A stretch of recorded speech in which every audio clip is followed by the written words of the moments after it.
Is over some more properties, but for trig functions. So also not a very difficult lesson, but we're going to get through it. This is going to be the first part of 2 videos. So Adrian, I'll tell you when to start. Okay. So first thing, guys, this is in your notes. So just follow along if you can't see it right here. We have 2 proofs here, one with a sine and one with a cosine. And what's important about this is the one that has a sine function, that one's always going to equal to 1. So it needs to look exactly like this to equal. Okay? The cosine function needs to look exactly like this to equal to 0. Okay, but it's always going to equal 1, it's always going to equal 0. Okay? So these are actually a little bit small here, so I'm going to rewrite them a little bit bigger.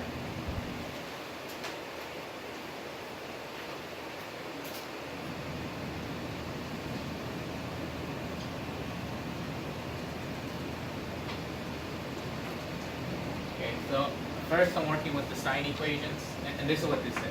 Okay, it's just made it bigger. In order to use this property, this function that I have, or excuse me, this trig function, trig property that I have, it has to say sine x over x. That's how I get it to equal 1. Now, the number in front, so if this was sine 2x, the bottom has to say 2x also. Okay, so I don't have that right here. Here, inside the parentheses, I have 5x, but on the bottom I have 3, right? So I can't work with this just yet. So what I'm going to do is I'm going to turn this down here into a, so it also has a 5x. Okay, so if I multiply it by 5,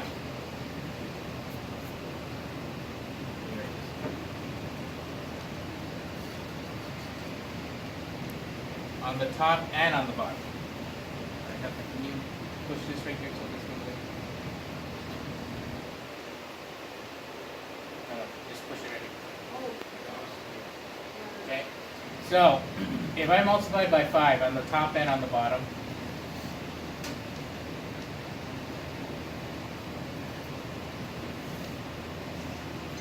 what I can do essentially is swap this right here. So now the 5 will come over here, and the 3 comes over here. Okay?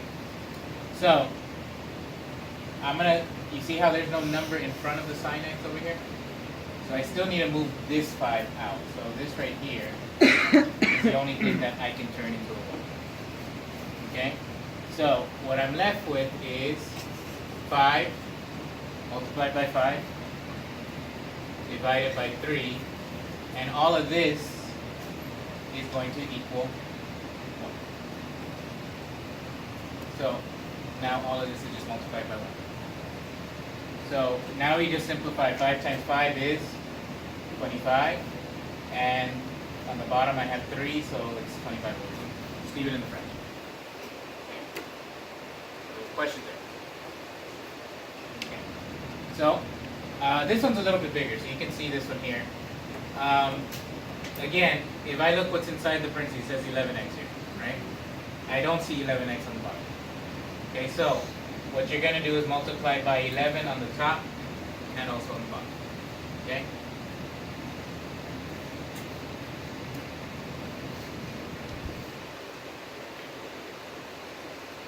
And again, essentially what I'm going to do here is I'm going to flip these 2. So now the 3 is out here, and the 11 comes down here. Now I have the same 11x with the sine and the same one with the bottom part. Now I can use this property. So this all becomes 1. So I'm left with 11 over 3 multiplied by 1, which is just 11 over 3. So, questions there? Okay, so that's the end of the first video. That's the end of using sine. Alright.